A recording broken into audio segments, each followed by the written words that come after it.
आज का जो अखबार है या फिर मीडिया है उसको प्रोडक्ट बोल के बेचते हैं। ये न देख पाएंगे मुफलिसों की मजबूरी, अहले जां के आंखों में पुतलियां नहीं होती। लोग टूट जाते हैं एक घर बनाने में, तुम तरस नहीं खाते बस्तियां जलाने में। आज मेन स्ट्रीम में आप लोग चर्चा देखते होंगे, टीवी पर जो चर्चा होती है, डिस्कशन होती है, डिबेट होती है, ये डिबेट भी मैनेज किए जाते हैं। तो ये अगर हमारा बीज है तो उससे क्या फल मिलेगा। लेकिन आज आपके हाथों में संविधान है, लेकिन उस संविधान के दायरे में रहकर आज हम लोग क्या कर रहे हैं। बदलाव तो तब आएगा जब हिंदू वार्ड में कोई मुस्लिम का कैंडिडेट अच्छा चुन के आता है। आदाब अर्ज़ है, महाराष्ट्र न्यूज़ टुडे में आपका इस्तकबाल है। प्रोग्राम रूबरू में आज जो हमारे मेहमान हैं जनाब बाबा गाड़े साहब, जो हमारे शहर या हमारे इलाके के जाने माने सहाफ़ी है, पत्रकार हैं, जिन्होंने अपनी सारी ज़िंदगी लोगों के लिए काम करते हुए गुजारी और लोगों के हक़ के लिए लड़ते हुए हमने रास्तों पर कभी सरकारी दफ्तर में और कभी अखबार के डेस्क पे हमने उन्हें देखा है। बदलते हुए वक्त के साथ आज हमारे जो मुल्क के हालात है, उन हालात में जो मीडिया हाउसेस है, आजकल तो हाउसेस बन गए मीडिया हाउसेस, उनका जो रोल है उसको लेकर के हम उनसे बात करने वाले हैं। और जो समाज में तब्दीलियां आई है खुसूसन 2014 के बाद, उसको लेकर के वो क्या सोचते हैं, वो भी गुफ्तगू हम उनसे करेंगे। सर, सबसे पहले तो बहुत बहुत शुक्रिया, आपने हमें वक्त दिया। बाबा जी, हमने आपको देखा है आपके जवानी की पीरियड से अभी तक, हम भी जब आपके साथ साथ पीछे थे। अभी जवान नहीं है। भगवान आपको जवान रखे। नहीं, जब आप सड़कों पर लड़ते थे लोगों के हक के लिए, हमने आपको दफ्तरों में देखा है काम करते हुए, और बाद में फिर आप जब ज्वाइन किया है पत्रकारिता, तो वहाँ पर भी आपके कलम से हमेशा दबे कुचले लोगों की आवाज़ ही हमने सुनी है। वो दौर और आज का दौर 2014 के बाद, आज के मीडिया को आप किस तरह देख रहे हैं? सबसे पहले महाराष्ट्र टुडे न्यूज़ का मैं बहुत बहुत अभिनंदन करता हूँ कि जो आप लोगों में जाकर लोगों की राय ले रहे हैं। आज मीडिया के हम अगर बात करें तो सिर्फ मीडिया ही नहीं, तो सारी राजनीति हो या सामाजिक अवस्था हो या सांस्कृतिक अवस्था हो, या फिर आप जिस तरह से आप सोचते हैं मजहबी व्यवस्था हो, सभी में बदलाव आया है। और बदलाव ये नेचर का एक प्राकृतिक गुणधर्म है, बदलाव तो होता ही है। सवाल ये होता है कि इस बदलाव के लिए हम कैसे सामने आ जाते हैं, कैसा इसको एक्सेप्ट करते हैं या कैसा इसको चेंज करने की कोशिश करते हैं। तो मेरे ख्याल से जो आज का मीडिया है, तो जाहिर है कि आज के जो हुकूमत वाले जो लोग हैं वो ये चाहते हैं कि मीडिया अपने हाथ में रहे। और सबसे दूसरी अलग बात यह है जी कि सोशल मीडिया आने से काफ़ी लोगों में एक भय का वातावरण जिसको कहते हैं कि इस पर किसी का कंट्रोल नहीं है, और इसका कुछ लोग कुछ प्रवृत्तियाँ ये मिसयूज कर रहे हैं। मतलब जो प्रस्थापित मीडिया है, जिसको अपन कहेंगे कि जो मेन स्ट्रीम मीडिया जैसे अखबार है या फिर इलेक्ट्रॉनिक मीडिया है, तो ये जो मीडिया लोग चला रहे हैं, सबसे पहले बात आपको समझ लेनी चाहिए कि ये कैपिटलिस्ट लोग हैं। और कैपिटलिस्ट लोगों का मतलब ही यह होता है कि प्रॉफिट के लिए अपना जो, क्योंकि ये इंडस्ट्री बन गई है, media is become a industry. और कोई अगर इंडस्ट्री डालता है तो प्रॉफिट मेकिंग इंडस्ट्री वो डालता है। जैसे कि आपने जैसे कहा कि जर्नलिज्म की शुरुआत में अगर हम लोग जाए तो आज़ादी का आंदोलन था, तो इस आंदोलन में बड़ा योगदान उस वक्त के मीडिया ने दिया। लेकिन आज वक्त बदल गया है। उस समय के जो लोग थे वो कैपिटलिस्ट नहीं थे कि जो अखबार प्रॉफिट के लिए नहीं चलाते थे, जैसे पश्चिम बंगाल से हो या फिर एक सोच लेकर चलते थे, एक उनकी एक लाइन होती थी और उस लाइन पे मीडिया हाउसेस चलते थे। तो क्या वो सारी लाइनें और सारी सोच खत्म हो गई है फिलहाल? बिल्कुल बिल्कुल, क्योंकि एक बात ऐसी है कि जैसा मैंने इसके शुरू में आपसे कहा कि कैपिटलिस्ट लोग यहाँ पर आए हैं और वो आज का जो अखबार है या फिर मीडिया है उसको प्रोडक्ट बोल के बेचते हैं। वो जैसे साबन है या जैसे कोई भी प्रोडक्ट है वैसे उनको उन्होंने प्रोडक्ट बनाया है, चाहे इलेक्ट्रॉनिक्स मीडिया का न्यूज़ बुलेटिन हो, चाहे कोई प्रोग्राम हो, चाहे कोई मैगजीन हो या चाहे कोई न्यूज़पेपर हो। लोगों को ये सोचने की ज़रूरत है कि हम लोग क्या पढ़ रहे हैं और पढ़ने के बाद उस पर अपनी राय बनाना, क्योंकि ये जो लोग हैं मेन स्ट्रीम मीडिया जिसको अपन कहते हैं कि ये जो लोग हैं ये किसी के लिए तो काम करते हैं और वो उनके जैसा मैंने शुरू में कहा कि वो प्रॉफिट के लिए करते हैं, तो अपने मालिक के लिए वो काम करते हैं, मालिक को खुश रखने के लिए वो काम करते हैं। लेकिन हमारे हाथ में, मैं जो दोष तो अपने समाज के लोगों को दूंगा, जो लोग दर्शक है उनको दूंगा कि आपको क्या देखना चाहिए और क्या नहीं देखना चाहिए। उनको देने दो, कुछ भी इलेक्ट्रॉनिक मीडिया है आपके हाथ में क्या देखना चाहिए? उनके, हाँ एग्जैक्टली, आपके हाथ में रिमोट है, आपके हाथ में मोबाइल है, स्मार्टफोन है, तो आप क्या देखते हैं उस पर भी बहुत सारी बातें हैं। बाबा सवाल ये है कि हमको आज़ादी मिली अभी 60-70-72 साल हुए हैं और इन 70-72 सालों में जिस तरह से मैच्योरिटी आना चाहिए था, क्योंकि हमारी एक बड़ा तबका जो है तो अभी भी गाँवों में और कम पढ़ा लिखा है और उसको अभी भी बाहर की दुनिया से उतनी वाकफियत नहीं है। तो जो रोल होना चाहिए था मीडिया का कि हमने बहुत जल्दी समझ ली कि हम सारे मैच्योर्ड हो गए हैं, हम दुनिया को कॉम्पिटेट कर सकते हैं, वो भावना लेकर मीडिया चैनल आजकल चल रहे हैं, मेरे को ऐसा लगता है। लेकिन हमारा एक बहुत बड़ा तबका आज भी बहुत पीछे रह गया है। तो जो मीडिया का जो रोल है वो आप समझते हैं कि सही है कि अभी मीडिया को और कुछ दिन तक लोगों के लिए काम करने की आवश्यकता थी?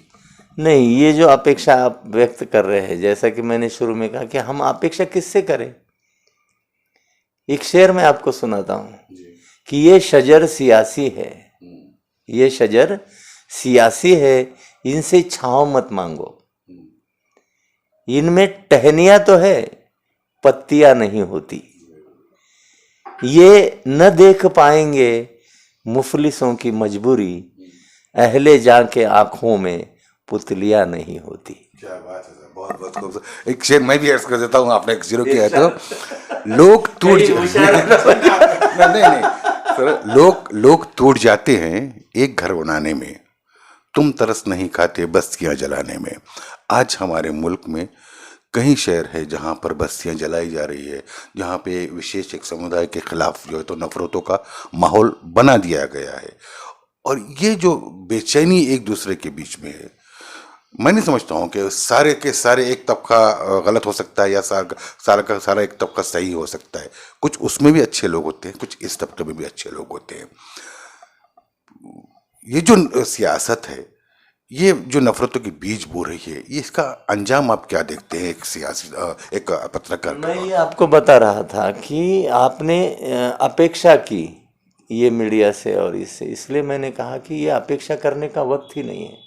जैसे कि आपने मैच्योरिटी की बात कही, तो मेरा अपना ये मानना है जो कि नेचुरली तार्किक है। मैं ये मानता हूँ कि मैच्योरिटी ये तजुर्बे से आती है और तजुर्बे के लिए न जाने कितने साल लग जाएंगे। जैसे कि साइंस है कि अपन जो किसी को सियाना होना ऐसा बोलते हैं ना कि अक्ल दाढ़ आ जाती है, किसको 40 साल में आ जाती है, किसको 50 साल, लेकिन अक्ल दाढ़ आती नहीं है। लेकिन अक्ल दाढ़ आने से आदमी सियाना बन जाता है, मैच्योर्ड हो जाता है, ऐसा नहीं है। मेरा ये मानना है कि शायद अपने लोगों का, इंडियन लोगों का मैच्योरिटी का जो दौर है वो शायद 150 साल भी हो सकता है।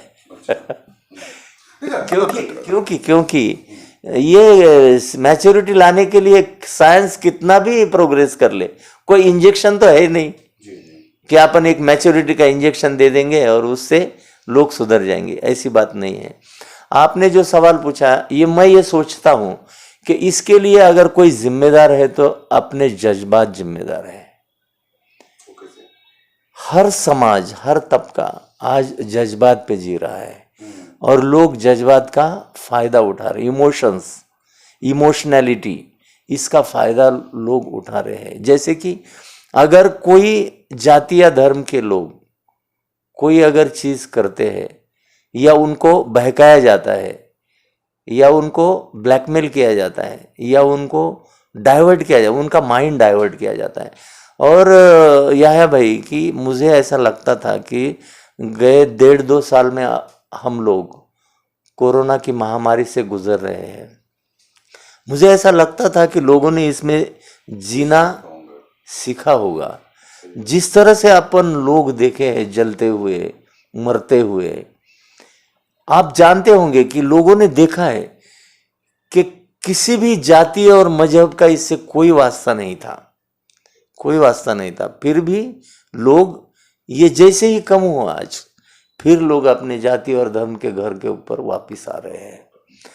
और रहा सवाल मीडिया का, तो जैसा मैंने आपको कहा कि जो हुक्मरान लोग हैं वो ये चाहते हैं कि लोग आपस में हमेशा लड़ते रहे, झगड़ते रहे। आज मेन स्ट्रीम में आप लोग चर्चा देखते होंगे, टीवी पर जो चर्चा होती है, डिस्कशन होती है, डिबेट होती है, ये डिबेट भी मैनेज किए जाते हैं। वहां पर किस एक्सपर्ट को बुलाना चाहिए ये भी मैनेज होता है, और ये सब ड्रामा होता है, ड्रामा। लेकिन हमारे लोग जो ये सब प्रोग्राम देखते हैं उन्हें इसमें असलियत नजर आती है, जबकि ये असलियत नहीं रहती। वही तो क्या जो जिसने हमारे देश को इतना अच्छा कॉन्स्टिट्यूशन दिया है, संविधान दिया है, जहाँ पर हर इंसान को बोलने का, रहने का और उसके तरीके से जीने का, उसके धर्म को मानने का हक है, तो क्या वजह है कि चंद ताकतवर लोग आज टीवी माध्यम से, अखबार के माध्यम से अपनी सोच को लादने की कोशिश कर रहे हैं आम आदमी पर?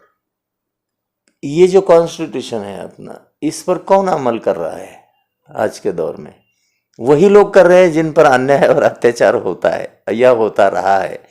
जो लोग ताकतवर लोग हैं वो तो इन पर जुल्म कर ही रहे हैं ना।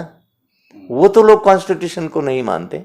अगर वो कॉन्स्टिट्यूशन को मानते तो वो भाईचारे को मानते, इक्वालिटी को मानते, ये जो प्रिंसिपल जो कॉन्स्टिट्यूशन ने हमें दिया उसको मानते।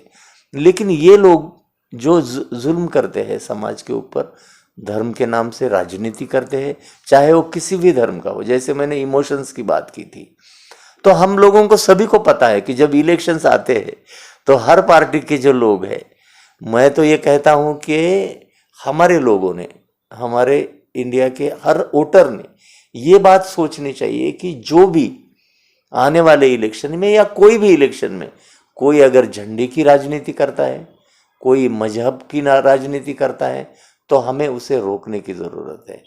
लेकिन जब तक हमारा वोटर ये नहीं करता तब तक ये बातें चलती रहेंगी, क्योंकि यह है भाई, ये मेजॉरिटी से हिंदू लोगों का देश है।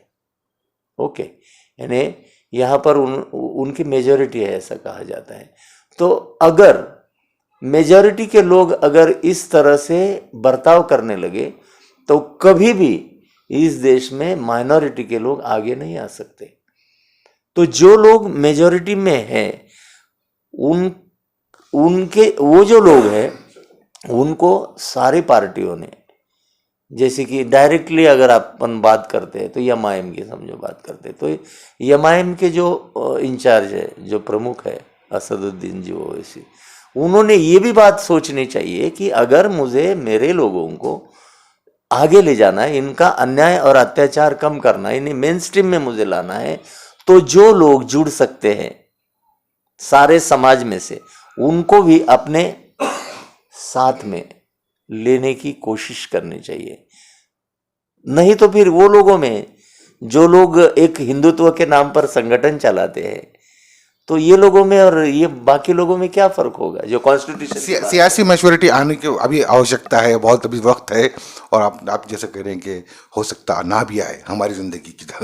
इनकी अपनी राजनीति है ना, सबकी अपनी राजनीति है, इनकी सबकी अपनी राजनीति है। मैं किसी एक का नाम नहीं लूंगा, लेकिन मैं कंपैरेटिवली ये कह रहा हूं आपको कि आप अलग क्या हो।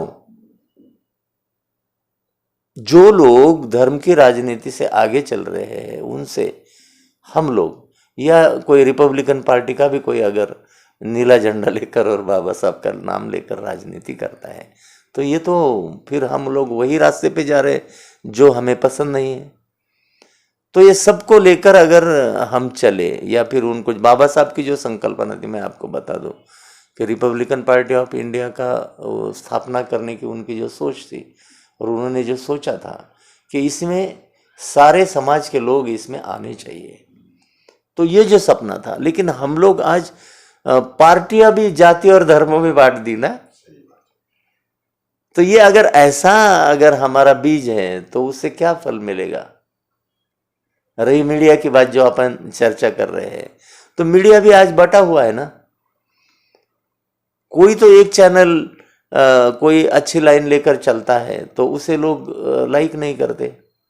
या आज मैं खुलकर आपको बता दूं कि जैसा मैंने कहा कि बहुत सारा कैपिटल कोई मीडिया खड़ा करने के लिए लगता है ना। लोगों को प्रिंसिपल की बात आपने की, तत्व की बात आपने की, तो ये अगर खाली तत्व से अखबार तो नहीं चलेगा, उसके लिए कैपिटल की ज़रूरत पड़ती है। वो आज हमारे पास नहीं है, और जिनके खिलाफ अपना मुकाबला है उनके पास आज सारे हथियार मौजूद है। सर, दुनिया में जहाँ भी इनकलाब आए ऐसा देखा गया है कि वही लोग इनकलाब लेके आए जिनके पेट में रोटी नहीं थी, रहने के लिए घर नहीं था, और सड़कों पर सोते थे और लोगों के लिए काम करते थे। इनकलाब ऐसा ही आता है। अगर हम बड़ी बड़ी बिल्डिंगों में एसी में बैठकर इनकलाब की अगर बात सोचे, ये हालात बदलने की सोचे, और ऐसा ही अगर हमने सोच लिया कि अब कुछ नहीं हो सकता कि क्योंकि पैसे वाले लोगों से हम लड़ नहीं सकते, तो फिर बदलाव कैसा आएगा? नहीं, बदलाव के लिए एक बात है ना, जैसा मैंने आपको कहा कि राजनीति ही इस समाज को बदल सकती है, एक ही मार्ग। संविधान के दायरे में और आपको इंकलाब की बातें आज अगर आप क्या, ये संविधान नहीं था जब इंकलाब की बातें ठीक थी। आंदोलन करना, इंकलाब लाना ये अलग बात है, लेकिन आज आपके हाथों में संविधान है। लेकिन उस संविधान के दायरे में रहकर आज हम लोग क्या कर रहे हैं? क्यों कम गिर रहे हैं लोग? जो लोग आज देखते हैं अपन की बहुत सारे कम लोग, कुछ अगर अन्याय होता है तो उसके खिलाफ आवाज़ उठाते हैं, और बहुत सारे लोग खामोश बैठ जाते हैं। तो संविधान के दायरे में रहकर हम लोगों को अपने हक के लिए लड़ना आज ज़रूरी है, और लोग लड़ेंगे। लेकिन मुझे ये लगता है कि मैंने जैसे आपको बताया कि लोगों को खुद सोचना चाहिए, और मैंने जैसा आपको बताया कि सारे विकास की जड़, सारे परिवर्तन की, जिसको अपन चेंज कहेंगे, उसकी जड़ जो है वो है राजनीति। और जब तक हम लोग राजनीति मैच्योरिटी से नहीं करेंगे तब तक ये बदलाव असंभव है। अब फिर बिगड़ती जाएगी बात बिगड़ती जाएंगी। सर, अगर हम अपने शहर की बात करें, जो यहाँ पर हमारे अभी कॉरपोरेशन के इलेक्शन होने वाले हैं, और सियासी माहौल से आप पूरी तरह वाकिफ है। 3 पार्टियां एक साथ आकर हमारे महाराष्ट्र में हुकूमत कर रही है। आने वाले मानापा के इलेक्शन को किस तरह देखते हैं आप? नहीं, औरंगाबाद हो या मुंबई हो या कोई भी महाराष्ट्र की कॉरपोरेशन हो, आपको यही दिखेगा कि हर इलेक्शन मजहब में बढ़ जाता है।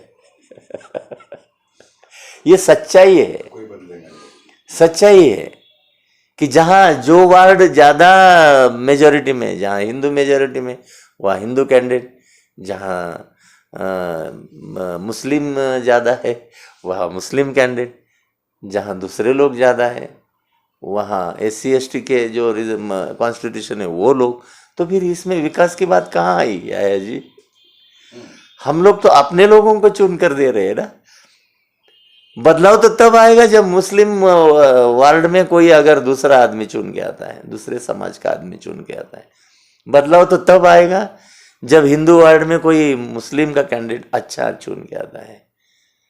जो SC ST कैंडिडेट वार्ड है वहां पर अगर कोई दूसरा कैंडिडेट चुन कर आता तो विकास की बात होगी ना, वरना तो बस चल रहा है हमारा। बाकी सारे लोग आएंगे जज्बाती अपना मुद्दा तो है ही संभाजीनगर और औरंगाबाद का, इस पर ही कई सालों से इलेक्शन होते आ रहा है और 10-20 साल गुजर जाएंगे। स्मार्ट सिटी की बात करते हैं सर हम लोग, काफ़ी पैसा भी आ रहा है, तो स्मार्ट सिटी का जो काम चल रहा है वो क्या कैसा लगता है आपको? सही है सब कुछ, या कुछ ऐसा आपके मन में है कि ऐसा नहीं ऐसा होना चाहिए था? देखिए, कोई भी विकास हो, गवर्नमेंट बहुत सारा फंड्स देती है। ये गवर्नमेंट ने भी बहुत सारा फंड स्मार्ट सिटी के लिए दिया है। सवाल यह है कि उसका इस्तेमाल किस तरह से होता है ना। तो आज हम देखते हैं कि औरंगाबाद की हालत क्या है। कुछ वार्ड अच्छे हैं, कुछ वार्ड इतने ख़राब है, कुछ रास्ते इतने ख़राब है कि जहाँ पर जाने के लिए अरे यार हम औरंगाबाद स्मार्ट सिटी में रहते हैं क्या, ऐसी सोच में हम पड़ जाते हैं। और अनफॉर्चुनेटली याह्या जी, एक बात है कि औरंगाबाद को इस सोच का लीडर ही नहीं मिला। मैं आपको बताता हूँ, इस सोच का लीडर ही नहीं मिला। क्योंकि अगर यानी औरंगाबाद की बात छोड़िए, मराठवाड़ा को भी इस सोच का लीडर नहीं मिला। मराठवाड़ा के मुख्यमंत्री हो गए, बहुत सारे मिनिस्टर्स हो गए, लेकिन जिस तरह से हम विदर्भ देखते हैं कि प्रोग्रेस वहाँ पर हो रही है, प्रोग्रेस हो रहा है। हम वेस्टर्न महाराष्ट्र देखते हैं, नॉर्थ महाराष्ट्र भी देखते हैं हम लोग, वहाँ प्रोग्रेस हो रहा है। लेकिन मराठवाड़ा में और औरंगाबाद में इतना प्रोग्रेस नहीं हो रहा है। तो जब तक हमारे लीडर्स ये सोच के नहीं आते तब तक तो ये विकास नहीं होगा, चाहे औरंगाबाद की बात हो या चाहे मराठवाड़ा की। औरंगाबाद की जब हम बात करते हैं तो औरंगाबाद याह्या जी, आपको नहीं पूरे दुनिया को पता है कि ये एक वर्ल्ड प्लेस है, हिस्टोरिकल प्लेस है। यहाँ अजंता है, यहाँ येलोरा है, यहाँ मकबरा है, यहाँ पांचक्की है, बहुत सारे हिस्टोरिकल मोनामेंट्स यहाँ पर है। तो एक हिस्टोरिकल कैपिटल की पहचान देकर औरंगाबाद को हम नहीं पहचान दे सकते हैं। लेकिन उस विजन से गवर्नमेंट ने काम करना चाहिए। मुझे ताज्जुब लगता है कि हम लोग मुद्दों की राजनीति करते ही नहीं है औरंगाबाद के लोग। जैसा मैंने कहा कि हम लोग हमेशा जज्बात की राजनीति करते हैं। अरे यार भगवी दिवाली है ना, ध्वज दिवाली, अरे यार वो अपनी मस्जिद गिर गई, चलो सब बंद करो, है ना। अरे यार कहाँ क्या हो गया, बस निकलो घरों के बाहर। तो लोग यही चाहते हैं, राजनीति करने वाले लोग यही चाहते हैं कि ये हो जाए।